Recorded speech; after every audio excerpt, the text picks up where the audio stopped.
اللہ الرحمن الرحیم۔ قمری سال کے اعتبار سے رجب کا مہینہ شروع ہے اور اس مہینے کا شمار حرمت والے مہینوں میں ہوتا ہے، اور اللہ کی جانب سے اس مہینے میں عبادات کا ثواب بڑھا دیا جاتا ہے۔ اس لیے ماہ رجب میں مردوں عورتوں کو زیادہ سے زیادہ عبادات میں لگنا چاہیے اور نفلی روزوں نفلی نمازوں کا خوب اہتمام کرنا چاہیے۔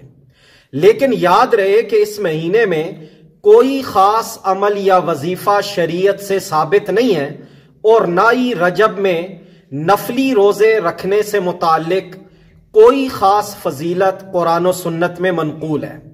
اور حافظ ابن حجر عسقلانی رحمۃ اللہ علیہ فرماتے ہیں کہ ماہ رجب میں نفلی روزوں کے متعلق جتنی بھی روایات ملتی ہیں ان میں سے ایک بھی روایت ایسی نہیں ہے جس کو صحیح اور قابل اعتبار کہا جا سکے۔ البتہ روزہ چونکہ خود ایک نیک عمل ہے، لہٰذا اس مہینے کی کسی بھی تاریخ کو کسی خاص فضیلت کا اعتقاد رکھے بغیر روزہ رکھنا یقیناً اجر و ثواب کے حصول کا ذریعہ ہوگا۔